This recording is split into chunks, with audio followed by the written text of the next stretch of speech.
Halo hai teman-teman, apa kabar? Ada saya kembali Aryan Surya, sahabat kamu dari Pagar Kehidupan. Sekarang sudah hari Minggu malam hari. Itu berarti sudah waktunya kamu bersama saya untuk kembali mendengarkan curhatan-curhatan dari sahabat Pagar Kehidupan yang memberikan kisahnya kepada saya di email Pagar Kehidupan. Nah, kalau memang kamu sudah nggak sabar untuk mendengarkan kisah mereka, tanpa harus berbanyak basa-basi, yuk kita langsung dengerin kisah-kisah keren dari sahabat Pagar Kehidupan yang bisa jadi nih kisahnya menginspirasi kamu untuk berubah ke arah yang lebih baik. Oke? Nah, bagi kamu teman-teman yang ingin saya bacakan curhatannya seperti teman-teman kamu ini, tolong lihat caranya di bagian deskripsi di bawah video ini. Ada deskripsi, nah kamu ikutin tuh caranya bagaimana. Nanti bisa langsung saya bacakan email kamu ketika nanti waktunya tiba. Oke? Saya doakan dulu ya, semoga kamu di hari Minggu ini, apalagi abis pulang mudik, abis capek liburan, udah seger lagi. Yuk, kita dengerin curhatan dari teman-teman kita yuk, yang bisa jadi nih, menginspirasi kamu menjadi manusia yang lebih baik. Sudah siap? Ayo. Email pertama di hari Minggu ini cukup menarik nih teman-teman. Email ini dicurhatkan oleh seseorang yang merasa kesepian walaupun lingkungannya ramai. Wah, keren banget ya. Siapa di antara kamu teman-teman yang pernah merasakan hal yang sama seperti sahabat Pagar Kehidupan ini? Dimana kamu nih sebenarnya punya teman, punya keluarga, bahkan sekitar kamu rame. Tapi kenapa ya, kok hati kamu merasa kosong, sepi, bahkan jauh dari perasaan-perasaan yang membuat kamu berisi gitu, ada artinya. Nah, kamu pengen tahu ceritanya begini nih. Assalamualaikum Kak Aryan, terima kasih sebelumnya. Perkenalkan, nama saya adalah Muhammad Ashkal. Begini Kak, suatu pertanyaan dan kejujuran bagi saya bahwa apakah benar manusia itu tidak akan pernah bisa menang dari rasa kesepian? Kenapa ya saya kok selalu merasakan kesepian dalam hidup ini mas bro? Mulai dari saya SMP sampai sekarang, yang mana saya sekarang sudah kuliah, kenapa saya kok masih sering kali merasakan rasa-rasa kesepian dari dulu hingga sekarang? Seolah-olah tidak ada lagi kepercayaan kepada orang-orang di sekitarku, termasuk kepada teman satu kosku, walaupun mereka itu orang yang baik-baik. Jadi dulu mas bro, ketika saya baru pertama kali kuliah, saya bersama teman-teman saya selalu merasakan kebahagiaan. Nah teman-teman saya ini memang orangnya baik, cuman selalu memaksa saya untuk berfoya-foya. Nah sekarang, ketika saya merubah sikap saya, teman-teman saya itu menjauh. Dan karena mereka menjauh, saya menjadi merasa kesepian. Nah perubahan sikap saya itu saya lakukan karena saya sadar betul mas bro, saya punya orang tua yang harus saya banggakan. Sementara kalau saya terus-terusan berfoya-foya bersama sahabat-sahabat saya dulu, masa depan saya pun akan menjadi terancam. Nah bagaimana nih mas bro, kenapa saya kok bisa merasakan kesepian? Pada dasarnya saya ingin bertanya, mana yang harus saya pilih? Apakah saya harus tetap dalam rasa kesepian agar tetap bisa fokus untuk mencapai impian? Ataukah saya harus berbaur bersama teman-teman saya dulu, tapi impian saya menjadi jauh dari hidup saya dan bisa jadi nasib dan masa depan saya belum begitu terjamin. Terima kasih mas bro, mohon dibahas ya kak. Atas perhatiannya saya ucapkan terima kasih. Hormat saya Muhammad Ashkal. Wassalamualaikum. Waalaikumsalam. Oke. Email bagus sekali Muhammad Ashkal. Ini email yang bisa mewakili teman-teman kita di Pagar Kehidupan ya. Jadi intinya gini. Muhammad Ashkal ini sebenarnya bukan orang yang susah bergaul, bukan. Dia justru awal kuliah sudah punya banyak teman yang bisa membuat dia tiada hari tanpa tawa. Nah hebatnya sih Muhammad Ashkal ini teman-teman, dia punya kesadaran bahwa kalau gue terus foya-foya kayak dulu, orang tua gue bisa jadi sedih karena gue gak bisa mencapai impian gue. Nah pertanyaan dia sederhana teman-teman, mana yang harus gue fokuskan? Apakah gue harus memfokuskan berbaur bersama teman-teman saya tapi impian saya tidak terjamin dan masa depan saya menjadi kurang terjamin, atau saya harus mengorbankan pergaulan saya tapi saya bisa fokus meniti impian? Jawabannya sederhana. Meniti impian bukan berarti meninggalkan dunia sosial. Kamu nih sedang meniti impian, bagus. Bahkan kamu juga sudah punya pola pikir untuk fokus kepada hal yang kamu inginkan. Itu sudah benar, sudah betul, dan sudah bagus. Nah cuman, salahnya kamu ini cuma sedikit. Salahnya kamu adalah kamu pikir teman-teman kamu tuh cuma di kosan doang. Emangnya orang cuma mereka doang? Kalau memang kamu tahu dengan bergaul kepada teman-teman kamu di kosan bisa merusak masa depan kamu karena pergaulannya terlalu, mohon maaf, terlalu liar gitu ya, cari dong teman lain. Kan teman-teman yang soleh pasti ada. Teman-teman yang religius, yang baik, nggak foya-foya mulu, ada toh. Nah, bertemanlah dengan mereka. Nah, cuman kalau saya di posisi kamu, saya lebih ingin bersahabat kepada Tuhan semesta alam dulu. Karena apa? Sebaik-baiknya sahabat itu adalah Sang Pencipta yang menciptakan kamu, bukan manusia di sekitar kamu. Saya ulangi sekali lagi, sebaik-baiknya sahabat itu adalah Sang Pencipta yang menciptakan kamu, bukan manusia-manusia yang ada di sekitar kamu. Nah, jadi sekarang saya tanya sama kamu ibadahnya bagaimana? Karena kamu muslim nih, gimana sholat kamu? Apakah sholat kamu bisa membuat kamu menjadi tenang, menjadi damai? Kalau memang belum, coba perbaiki deh ibadah kamu. Kalau bolong-bolong, rutinkan. Karena apa?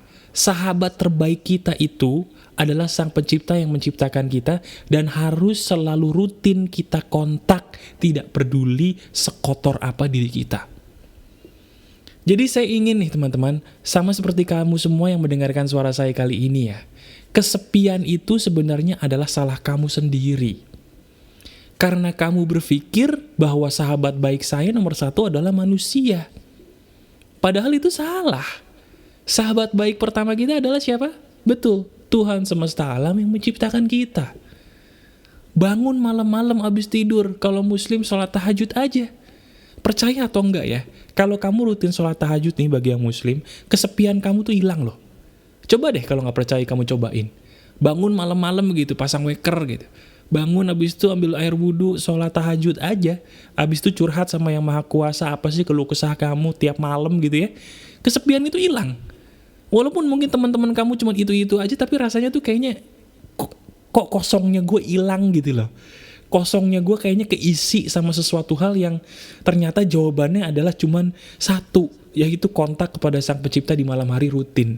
Bener, itu saya juga pernah mengalami, dan obatnya adalah rajin mengkontak Sang Pencipta. Ya, jadi buat kamu juga mungkin yang berkeyakinan juga bukan muslim, kuncinya sama, berdoalah secara betul, terutama di malam hari, karena sebaik-baiknya doa adalah doa di saat orang lain sudah tertidur pulas. Praktekkan itu semua, pasti ada bedanya dalam hidup kamu ya. Itu dia. Nah, ngomong-ngomong soal kesepian, tadi sahabat kita yang baru saja saya ceritakan ini mengalami kesepian karena masalah pergaulan.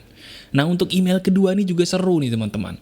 Ada sahabat pagar kehidupan kita yang namanya tidak mau disebutkan, dia mengalami kisah yang pahit yang berhubungan dengan masalah keluarga. Begini ceritanya. Email ini dikirim oleh orang yang berinisial AA. Emailnya adalah seperti ini. Assalamualaikum Kak, Waalaikumsalam. Dari semua yang aku dengar dari curhatan sahabat pagar kehidupan, aku rasa aku mengalami semua yang mereka alami. Mulai dari orang tuaku sudah bercerai, dan aku pun pernah dilecehkan 2 kali. Aku mengalami trauma, dan bahkan aku sudah tidak virgin lagi karena pernah jatuh dari sepeda. Jadi nggak perawannya bukan karena berhubungan intim ya teman-teman ya, tapi karena jatuh dari sepeda. Dan semua itu terjadi saat aku masih SD. Aku merasa sangat buruk dan tidak bisa memaafkan masa lalu walaupun aku sudah dengerin berkali-kali cara memaafkan orang lain dari channel Pagar Kehidupan.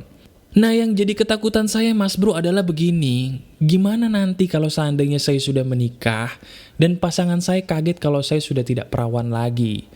Dan dari situ muncul ketakutan-ketakutan lain akibat peristiwa-peristiwa buruk yang sudah terjadi pada hidup saya di masa lalu. Nah, pertanyaan saya adalah sederhana.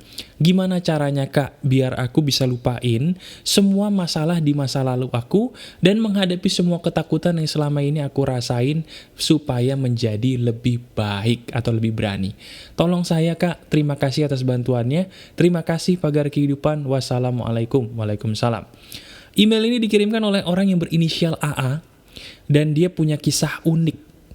Jadi kalau selama ini begini ya, di Indonesia ini teman-teman, pengertian tidak perawan itu menurut saya sudah jauh dari makna asalnya. Kalau orang menyebutkan tidak perawan, orang itu selalu menjadikan ketidakperawanan itu suatu hal yang kayaknya hina. Padahal, ketidakperawanan itu kan sebenarnya bukan hanya dilihat, mohon maaf, dari selaput darah. Tapi ketidakperawanan itu, pengertian menurut kamus yang benar ya, adalah ketika orang sudah melakukan hal yang mana membuat dia menjadi tidak sesuci sebelumnya lagi. Nah, dalam kasus AA ini, contohnya dia kehilangan keperawanan itu karena dia jatuh dari sepeda loh. Bukan karena dia melakukan hubungan seksual dengan pasangannya sebelum nikah, bukan. Tapi karena jatuh dari sepeda. Nah, kalau menurut Kamus Bahasa Indonesia yang benar, seseorang yang bernama AA ini harusnya masih dikategorikan perawan sebelum dia melakukan hubungan seksual di luar nikah. Hanya karena selaput darah saja sudah tidak utuh, tidak bisa dikategorikan orang ini tidak perawan, kalau menurut pengertian yang benar. Nah, celakanya, orang Indonesia ini banyak tafsiran-tafsiran yang melampaui batas akan segala hal, termasuk diantaranya mengenai ketidakperawanan. Nah, pertanyaan dia, bagaimana Mas Bro supaya saya bisa melupakan masa lalu? Caranya adalah mudah. Pertama begini, kamu sadari bahwa semua yang terjadi saat ini itu bisa terjadi karena sudah diizinkan oleh Tuhan semesta alam. Coba kamu pikirin deh, orang-orang dulu yang nyakitin kamu.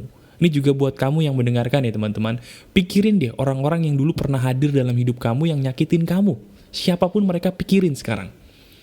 Nah, kehadiran mereka tuh, sadar atau enggak, kamu butuhin. Kamu butuhin. Buat apa? Supaya kamu bisa menjadi orang yang lebih baik di kemudian hari. Contohnya ya saya ini.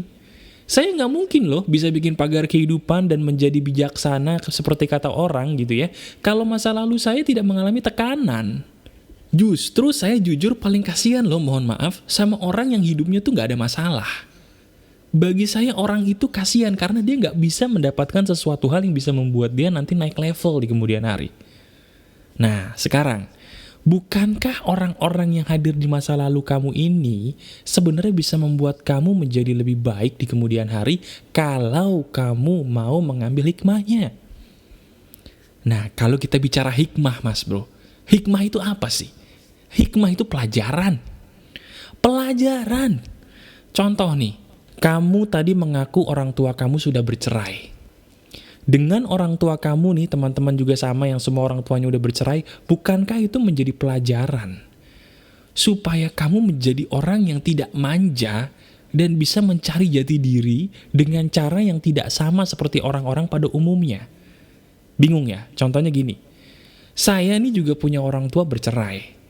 Tapi cara pikir saya jadi lebih bebas, jadi lebih bijak, jadi lebih luas daripada orang pada umumnya. Justru karena orang tua saya bercerai loh. Loh kok bisa? Karena ketika orang tua saya bercerai, saya sama seperti kamu semua, ada perasaan tertekan di situ. Tapi semakin kamu tertekan, kamu akan semakin dipaksa untuk mencari jalan keluar yang orang-orang normal tuh nggak bisa kepikiran ke arah sana gitu. Jadi ibarat kata nih, kamu yang tertekan itu lagi dipaksa sama alam semesta dengan izin Tuhan untuk menemukan sebuah jalan yang orang-orang yang orang tuanya nggak cerai itu nggak bisa dapet jalan itu. Contohnya adalah cara pikir yang berbeda. Orang yang orang tuanya mohon maaf bermasalah, sekalinya dia bisa mengambil hikmah dan pelajaran, itu cara pikirnya dewasa loh. Coba deh kamu lihat, ada nggak temen kamu yang umurnya 17 tahun, tapi dewasanya dewasa banget? Padahal orang tuanya bercerai. Loh kok bisa? Karena dia bisa mengambil hikmah. Nah sekarang buat kamu AA. Sebenarnya yang jadi permasalahan kamu itu bukan cerainya orang tua kamu, bukan pelecehan yang sudah terjadi dengan diri kamu di masa lalu. Bukan. Yang jadi masalah itu karena kamu terlalu manja dengan menjadikan masa lalu kamu sebagai alasan bagi diri kamu untuk dikasihani. Bener. Loh kok gitu? Emang benar teman-teman, di luar sana itu orang banyak yang masalahnya berat, tapi mereka kuat. Tapi di luar sana juga ada orang yang mungkin masalahnya berat tapi nggak berat-berat banget, mentalnya mental manja, minta dikasihani jadinya nggak bisa move on. Nah bagi kamu AA, saya akui masalah kamu berat, tapi sadar atau enggak, yang membuat kamu tidak bisa move on, karena ada pola pikir manja yang pengen kamu tuh dikasihani sama orang lain atas masa lalu kamu. Bener apa enggak? Kalau kamu jujur, kamu akan mengatakan, iya ya, bener juga, kok gue pengen banget dikasihani orang mulu ya. Kenapa kamu begitu? Karena kamu kurang kasih sayang. Orang yang kurang kasih sayang akan selalu pengen dikasihani berdasarkan kisah masa lalunya.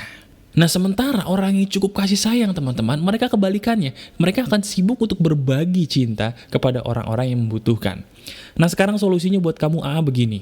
Kamu ada cara pikir yang salah, yaitu manja dalam pikiran kamu. Solusinya, mulai saat ini, rubah perilaku kamu secara rutin.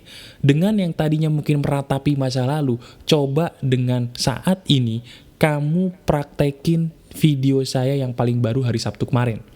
Di hari Sabtu kemarin saya ngasih video bagaimana caranya kamu bisa bersedekah setiap hari menggunakan aplikasi Kitabisa. Ya, di video hari Sabtu kemarin nih, sehari sebelum ini, coba kamu tonton videonya. Kamu praktekin itu deh. Jadi saya ingin kamu lebih sibuk untuk menolong orang dibandingkan meratapi masa lalu. Dengan kamu sibuk menolong orang, mindset kamu yang tadinya manja akan berubah menjadi mindset yang lebih dewasa. Ya, jadi buat teman-teman semua yang kisahnya sama seperti AA ini, itu karena kamu punya mindset yang salah, yaitu ingin selalu dimanja. Rubah itu semua dengan pola pikir baru, yaitu ayo berbagi kepada sesama setiap hari. Caranya ada di video saya yang hari Sabtu kemarin, bertuliskan berbuat baik itu sederhana. Ya, videonya bagus tuh. Kamu praktekin, pasti kamu berubah semuanya. Ya, dipraktekin. Nah, gimana teman-teman? Kita baru membacakan 2 kisah dari sahabat-sahabat pagar kehidupan yang keren-keren. Apakah dari kedua kisah ini sudah bisa menginspirasi kamu? Nah, saya tahu nih. Mungkin ada banyak di antara kamu yang ingin mengambil cemilan dulu atau pergi ke WC dulu gitu ya, sebelum kamu ingin melanjutkan ke email berikutnya. Nah, oke. Kita akan lanjutkan lagi ya teman-teman, nanti setelah kamu melakukan itu semua. Silahkan istirahat dulu, saya akan kembali lagi.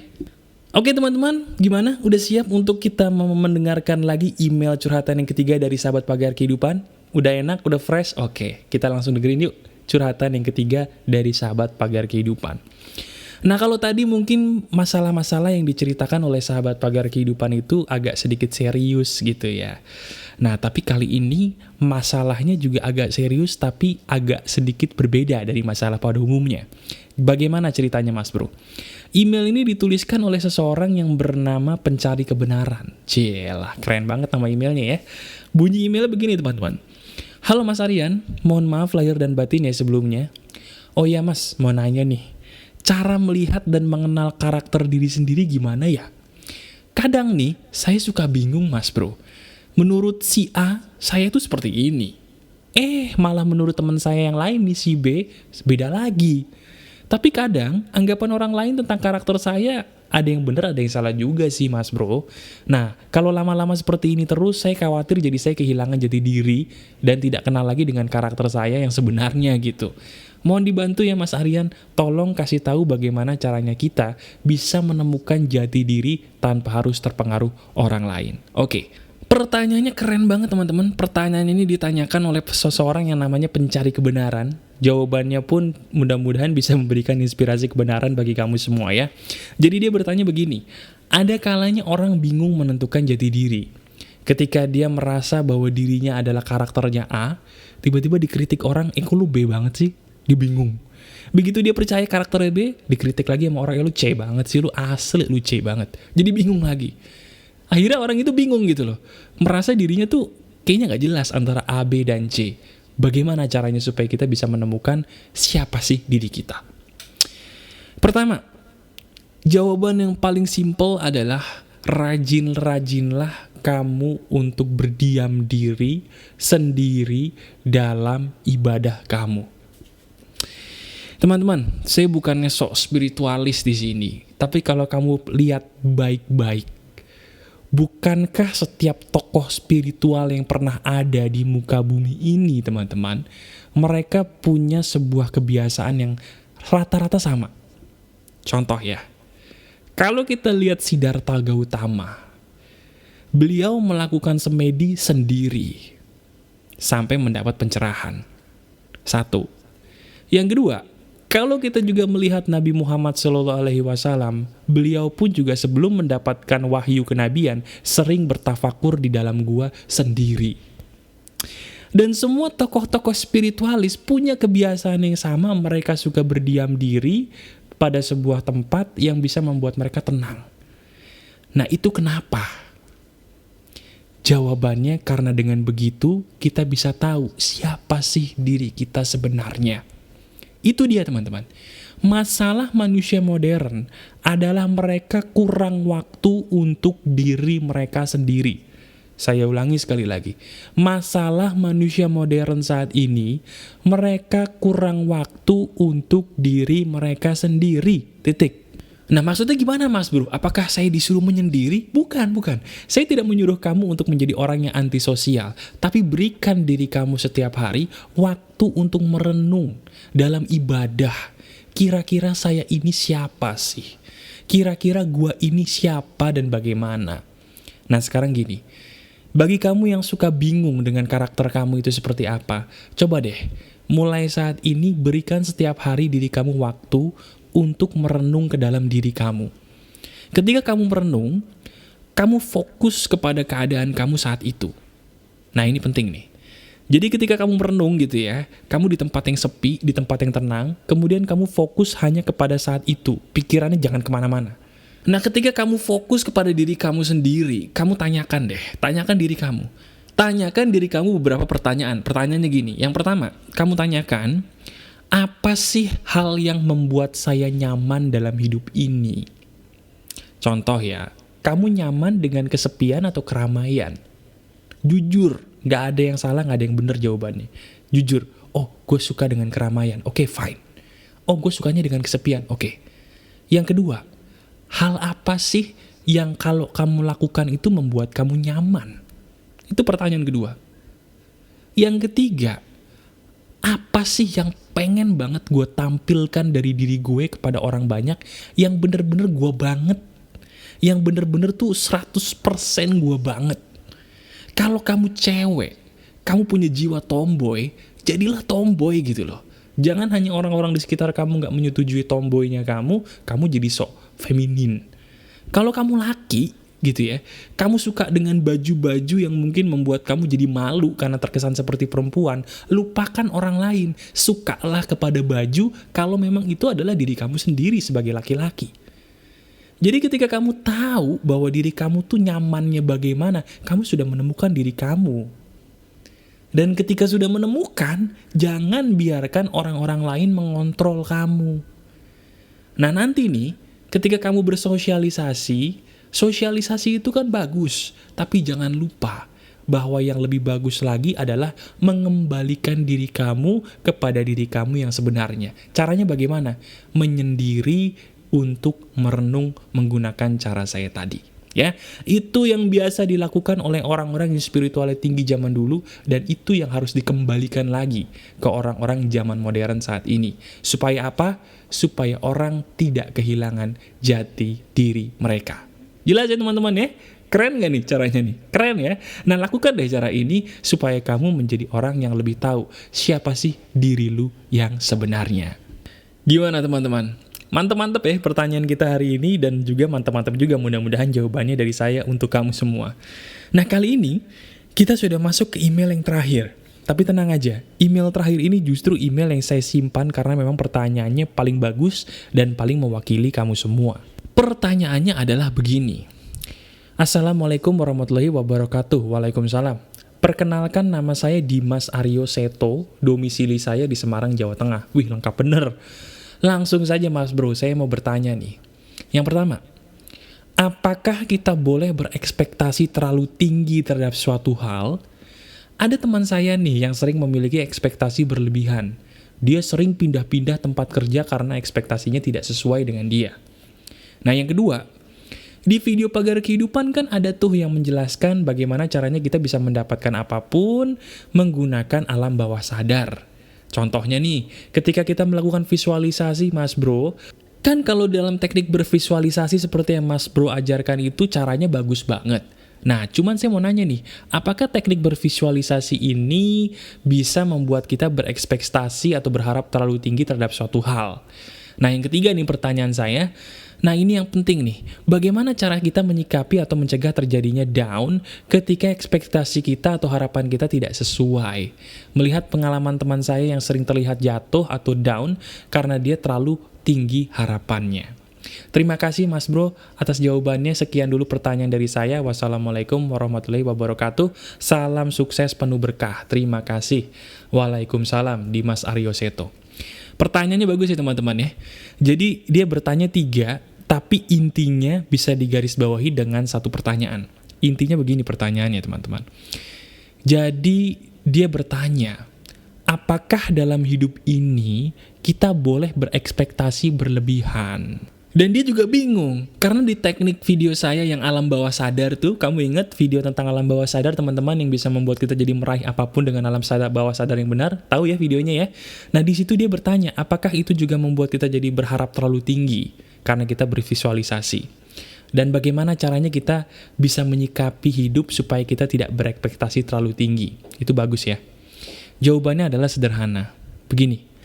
Bervisualisasi itu justru bukan berharap terlalu tinggi, tetapi sebaliknya. Bervisualisasi itu justru melepaskan harapan secara ikhlas. Jadi kebalik. Kalau kita berekspektasi terlalu tinggi, apapun yang kita harapkan terlalu tinggi ya, itu justru kita nggak akan dapetin. Sekali lagi. Dalam hidup ini, apapun yang kita terlalu harapkan tinggi banget, hal itu akan menjauh. Bener apa enggak coba? Saya tanya sama kamu, bener enggak? Ada nggak kisah dalam hidup kamu yang baru terjadi atau pernah terjadi gitu ya? Kamu berharap terlalu tinggi akan hal ini, tapi hal itu malah nggak kamu dapetin gitu loh. Malah kok kayaknya kamu ngerasa dibohongin mulu gitu loh. Gue pengen ini, harapan gue ini, tapi kok nggak sampean gitu loh. Sekalinya kesampean juga nggak setinggi yang gue mau. Bener apa enggak? Nah itu pertanda, karena memang dalam hukum semesta alam ini, semakin kita ngotot, semakin kita harapannya tinggi akan suatu hal, hal itu akan menjauh. Sebaliknya, kalau kita ingin mendapatkan sesuatu, caranya adalah nggak boleh berharap apa-apa, titik. Jadi nggak boleh berharap apa-apa itu bukan berarti kamu pasrahan loh, aduh gue pasrah, bukan. Berdoa iya, ikhtiar berjuang secukupnya iya, tapi tidak boleh berharap dengan harapan yang setinggi-tingginya, nggak boleh. Justru harapan itu dilepas, diikhlasin, katakan apa yang diberikan Tuhan itu yang terbaik. Udah, gitu aja. Jadi berdoa iya, bervisualisasi iya, tapi nggak usah dipikirin kapan terkabulnya, bagaimana terkabulnya, dan seperti apa terkabulnya. Nggak usah dipikirin, harapannya kamu kosongin, yang penting kamu sudah berdoa, sudah bervisualisasi, dan lakukan ikhtiar yang sesuai. Itu intinya. Jadi bahaya nggak Mas Bro berharap terlalu tinggi? Bahaya banget. Karena semakin kamu berharap terlalu tinggi akan suatu hal itu akan semakin menjauh. Sebaliknya, kalau kamu berhenti berharap, hal itu malah akan datang. Itulah sebabnya ketika kamu mencari kunci mobil, nggak ketemu tuh kunci mobil. Begitu kamu udah nggak cari, tiba-tiba kunci mobilnya nongol di depan mata kamu. Bener apa enggak? Yang kedua, bervisualisasi apakah boleh menggunakan harapan? Tidak boleh. Harapan kamu tidak akan mendekatkan kamu pada apa yang kamu mau, tapi justru keikhlasan kamu ketika bervisualisasi dan berdoa itulah yang akan mendekatkan kamu kepada apa yang kamu mau. Nah, terus pertanyaan terakhir ini, gimana caranya supaya kita tidak berekspektasi atau berharap terlalu tinggi, Mas Bro? Karena memang tadi kan Mas Bro bilang salah tuh. Caranya bagaimana supaya kita tidak berharap terlalu tinggi? Jawabannya adalah jadilah orang yang ikhlas. Nah, ikhlas itu begini loh teman-teman. Meyakini dalam diri bahwa apapun yang diberikan Tuhan semesta alam kepada kita itu yang terbaik. Itu dia, itu namanya ikhlas. Jadi yang selama ini kamu pengen menjadi apa yang seperti kamu mau, mendapatkan apa yang kamu mau, jangan. Bervisualisasi itu memang unik kan, kita memikirkan seolah-olah kita udah mendapatkan apa yang kita mau. Tapi intinya dasarnya, jangan memaksakan diri, ngotot, berharap terlalu tinggi untuk mendapatkan hal itu. Jangan, lepasin aja. Lepasin aja dalam arti ikhlas. Katakan dalam hati bahwa apapun yang terjadi dan diizinkan Tuhan untuk terjadi dalam hidup gue, setelah gue melakukan ini, itu yang terbaik. Itu namanya ikhlas, ya. Lakukan itu semua, maka hidup kamu pun pasti akan berubah. Ya, teman-teman ya? Gimana nih? Kita udah sampai di akhir acara di minggu ini. Keren ya? Nggak kerasa mungkin kamu yang mendengarkan suara saya kali ini, kita sudah melalui 30 menit loh. Rasanya sebentar banget bagi kamu yang mungkin merasa seolah-olah apa yang saya bagikan ini cukup berguna buat kamu. Nah, teman-teman, sekali lagi, hikmah yang bisa kita dapatkan dari kisah-kisah sahabat pagar kehidupan kita di hari ini adalah begini. Pada dasarnya, masalah dalam hidup itu memang harus ada. Karena memang manusia itu membutuhkan masalah supaya hidupnya menjadi lebih maju untuk dia jalani. Dan manusia yang paling beruntung sebenarnya adalah manusia yang bisa mengambil hikmah dan pelajaran dari setiap masalah. Dan manusia yang paling sial itu justru adalah manusia yang hidupnya tidak ada masalah, karena dia tidak akan berkembang sama sekali. Nah, oleh karena itu teman-teman, ayo, daripada kamu merenungi masalah kamu, mempermasalahkan masalah hidup kamu, ayo, yuk kita berbagi. Berbagi kepada orang-orang di sekitar kita dengan apa yang kita bisa. Karena dengan kita sering berbagi, itu berarti kita sering menyebarkan cinta kasih kepada sesama.